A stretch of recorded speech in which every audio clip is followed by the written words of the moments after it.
Hi everyone, and we go in for a month now of searching for Jay Slater's body, and still the authorities haven't found anything. Welcome to Aldon's Reviews and Entertainment.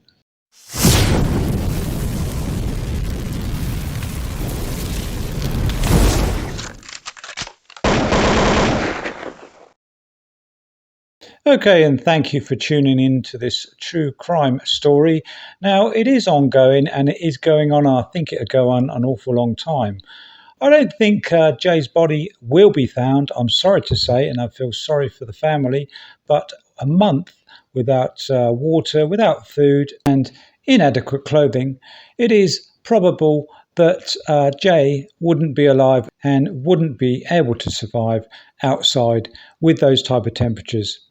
We could also conclude with all the criminal behaviour, it doesn't take a rocket scientist or indeed a criminologist to know or to realise or to have any kind of sixth sense that there is a lot of criminal behaviour behind this case. And it is a case. Right, so the Spanish police are doing their usual. There is no CCTV in or around the Airbnb.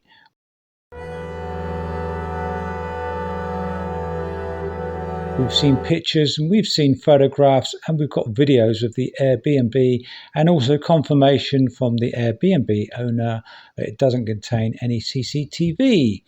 It was newly decorated.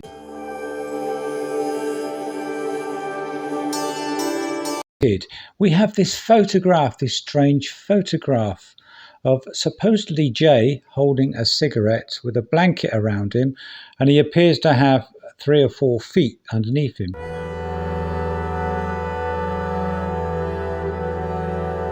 It's like his dead body is being held up, or his unconscious body is being held up and a cigarette placed in his hand and somebody else's feet underneath, and like an old person with a blanket around them or something. It's very, very strange. An analyst will be able to look into that photograph and to spot different clues. A specialist will be able to look into that photograph. We also need to hear from Brandon. Brandon, we haven't heard a peep from. The other friends, Lucy and Brad, we have. However wishy-washy and controversial, there wasn't a statement, but a kind of an interview. So they've had media interviews, but there's been no official statements from them. We've also got a missing person, an intriguing person by the name of Rocky. And we've also got a confession from Ahab that he is Johnny Vegas. We've got his word for that.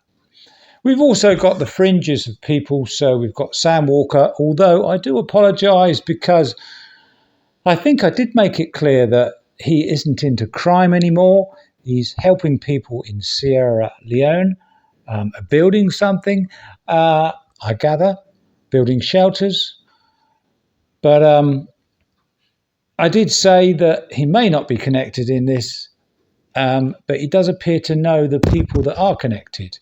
We've also got a rapper on the outside, Potapaya, who is connected in that he's friends with Ahab and owns a cannabis, a legal cannabis cafe in Potapaya. So we have two things. We have the search and we have the criminal investigation or non-investigation. I'm led to believe there is an investigation going on, looking into the criminal behaviour, but I just don't see it. If it's anything like the Spanish investigation, where they didn't question anybody, any of the suspects, they think that Ahab, who's got a criminal record for Class A drugs of sale, we know Jay has had a criminal record. If you also look into friends of Ahab, who owns a cafe, Potapaya, he also has a criminal record, and guess what for? Oh, was it dealing in Class A drugs and supplying? Yes, it was. Mr. Thomas, the private detective, has also mentioned the outward criminal connection. So all this would need looking into from Interpol. Interpol now know that there is something dodgy about this, so they need their experts involved. We have a distraught Jay's father, still frantically searching. He's kind of on his own and he wants more help out there. I don't know what the GoFundMe is actually paying for, whether it's opened up now to people to go out and help search.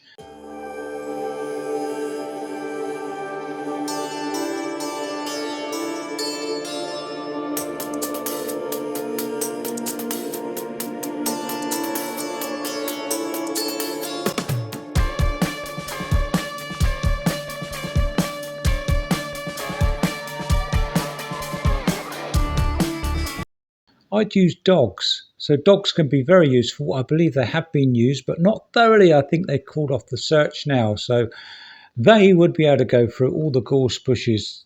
They are trained in finding not only people, but objects like phones.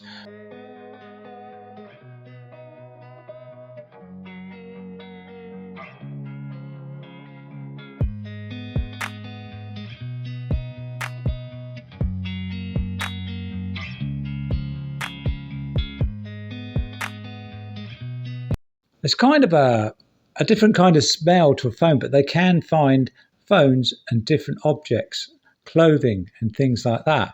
So if they do want to search and carry on searching as well as this criminal investigation, I think they're going to have to use dogs. They're going to have to use helicopters and drones as well. So the GoFundMe can get used up and put into that. I think that would be a good use of the GoFundMe. So I'm going to leave you with a few pictures and for you to reflect on what needs to be done. And I'd also like to hear what you think. Put in the comments, put something down, however stupid it may sound, even criticisms, put them down and let's see what you think about this. Let's see what you think we should do. We are important and we have been running this at the moment. The media have been running all this, all the social media. It really is heart-wrenching, really. And I think about the family. I think about just the suffering that may have gone on. It is something that we need to look at, and we need to look at all sorts of situations like this.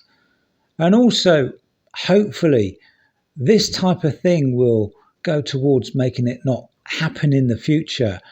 And although we are very careful as humans, we do err on the side of caution, but we do like to have a good time, and especially youngsters in those type of areas. And let's just be careful. If we can, just be careful. Anyway, take care, and I'll keep in contact, and I'll try to keep you updated. And it's just, I certainly feel helpless, and I don't know. Are we at the end? Thank you.